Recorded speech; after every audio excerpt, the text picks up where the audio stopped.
A gente falando sobre, né, a caridade, enfim, esse ato, né, que você teve nesse momento, me lembrou a questão do dízimo também, que muitas pessoas ficam ainda confusas sobre o que a Bíblia nos diz, que devemos, né, doar o nosso dízimo do nosso trabalho.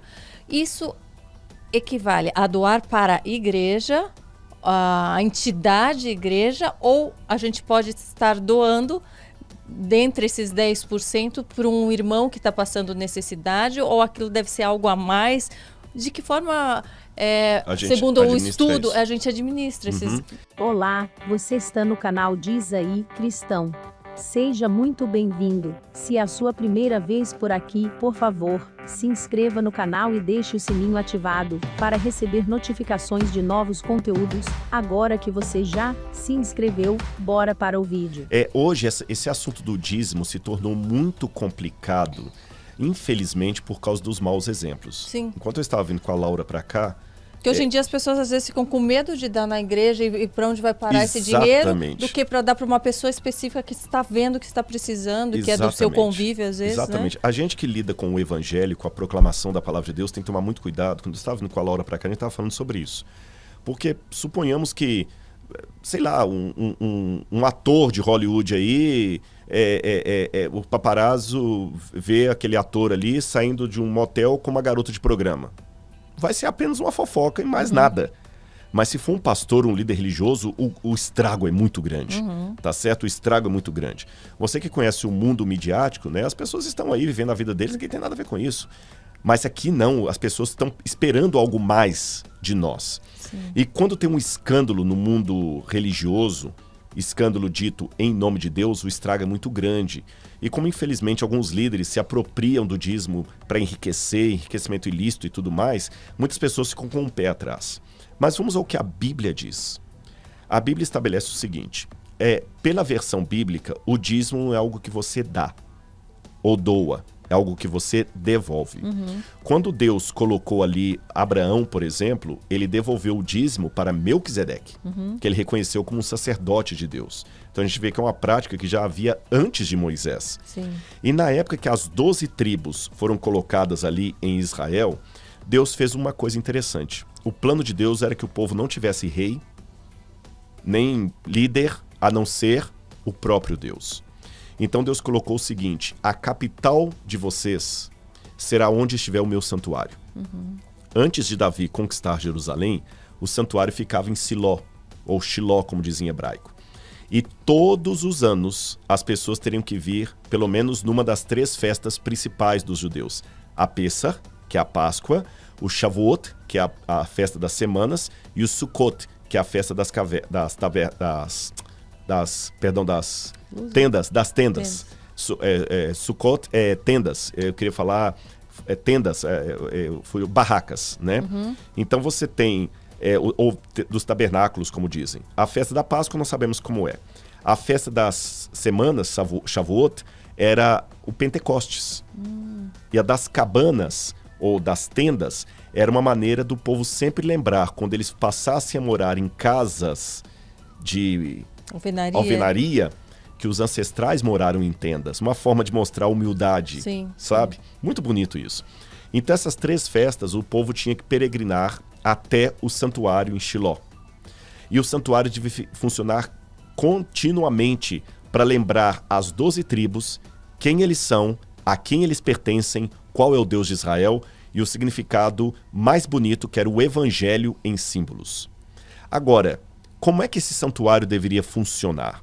Ele deveria funcionar com pessoas que se dedicassem 24 horas para aquilo. Agora, levando em consideração que era uma população agrícola... Como que iriam se manter, né, ali? Exatamente. Você tem guerra, você tem que mandar o filho para a guerra, você tem que colocar pessoas para te proteger, você tem que plantar e colher, isso toma muito tempo. Então Deus decidiu o seguinte, a tribo de Levi, que é a tribo dos filhos de Aharon, a tribo de Levi vai cuidar do santuário. E para que eles tenham tempo para cuidar apenas do santuário, que é muito detalhado, eles não vão plantar nem vão colher. Vocês vão tirar 10% de toda a sua colheita, de tudo que vocês ganham. Na época não havia dinheiro em forma de moeda. A moeda só vai ser inventada lá pelo 8º século a.C. Vocês vão tirar 10% de tudo e levar para o santuário para a manutenção daqueles que trabalham na obra, na tribo de Levi. Então eles levavam de que forma? Levavam em forma de cereais, ou em forma de animais, ou em forma de ciclos de prata. Quando alguém vendia, porque os ciclos de prata eram pedaços de prata que pesavam numa balança. Então é como se eu falasse assim, Karina, eu quero comprar esse tipo óculos. o quilo do ouro. Que Exatamente, era... Quanto que custa esse sofá? Esse sofá aqui custa 300 gramas de prata. Aí eu pego 300 gramas de prata e te dou pedaços de prata. Depois inventaram a moeda. Então as pessoas deveriam levar para manutenção. E os da tribo de Levi, para não se enriquecerem, eram os únicos que não tiveram uma terra para eles. Eles viviam sustentados dos dízimos que os outros davam. Com o passar do tempo, na época de Malaquias, Deus advertiu ao povo: vocês me roubam. E vocês perguntam, em que nós te roubamos? Nos dízimos e nas ofertas. Ele fala, trazei os dízimos à casa do tesouro, para que fique cheia a minha casa.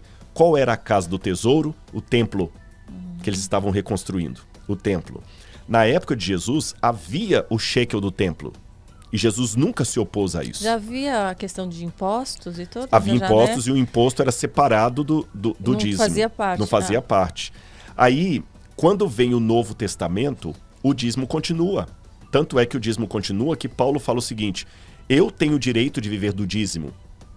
Mas como Paulo tinha um problema ali, que muita gente não aceitava o apostolado de Paulo por causa do passado dele, Paulo falou, olha, para evitar confusão, eu vou ficar trabalhando em tendas, fazendo tendas como eu sempre fiz, mas eu teria o direito de viver do evangelho, viver do dízimo. Quem prega o evangelho tem o direito de viver dele, dizia Paulo. E as igrejas cristãs sempre tiveram o dízimo. Então a função do dízimo é a manutenção da obra de Deus. Então, elencando, qual seria o fator básico para o dízimo? Pagar a líderes, pastores, missionários, ajudar pessoas que estão na janela 1040. O que é a janela 1040? Quando você pega o mapa mundi e faz ali os quadrantes e tudo mais, a janela 1040 equivale justamente àquela porção do planeta Terra onde a maior parte das pessoas não são cristãs, onde é proibido pregar o evangelho. Então as pessoas vão ali e elas podem viver do dízimo. Missionários que são enviados, médicos missionários que deixam a vida profissional de médico aqui para ser um médico em algum país como a Etiópia, por exemplo, ou até no Brasil. Então, veja bem, é um médico missionário. Está fazendo a caridade, mas o dinheiro está pagando a ele.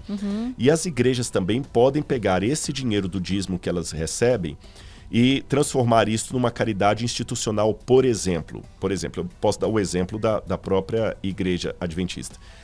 As escolas adventistas, elas não têm o preço da mensalidade que custaria normalmente. Porque uma parte dos gastos de uma escola, do UNASP, por exemplo, onde eu estudo, são subsidiadas pelo dízimo. Por exemplo, os professores de teologia, para que a mensalidade dos alunos fique mais barata. Você está entendendo? Porque na conta não fecha, só com a mensalidade não fecha. Estou falando com conhecimento de causa.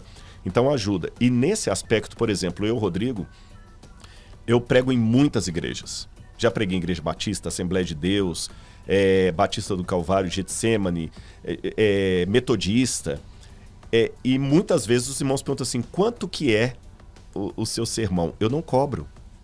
A única coisa que eu peço para ir pregar lá é a passagem de avião, se for um lugar longe, ou a gasolina do carro, se for um lugar que dá para ir de carro, e um hotel para ficar, para você ter um pouco de privacidade.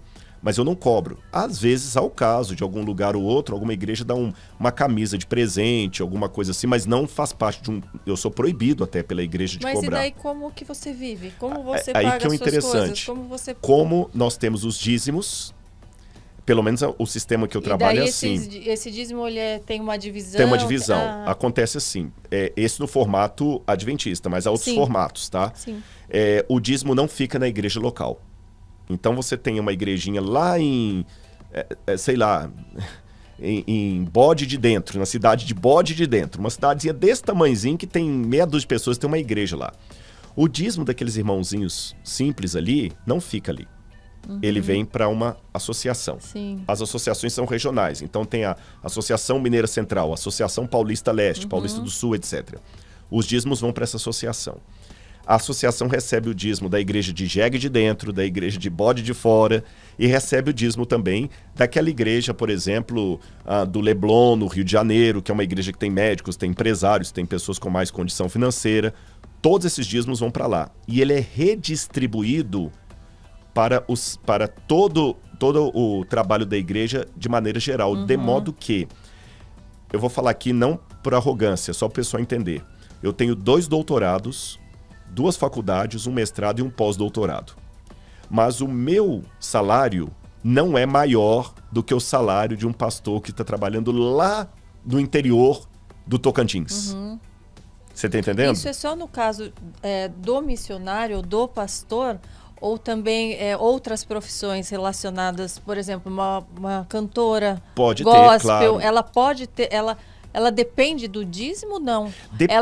Ou ela pode cobrar pelo trabalho dela? Aí depende, aí tem uma diferençazinha. No caso dos pastores ou líderes da igreja, por exemplo, às vezes tem um contador que ele está trabalhando na obra. Sim. Ele é um contador da igreja, de dedicação exclusiva. Quando é assim também, por exemplo, eu não posso ter um salário adicional, porque a igreja já me dá. Então, eu revelo para vocês aqui.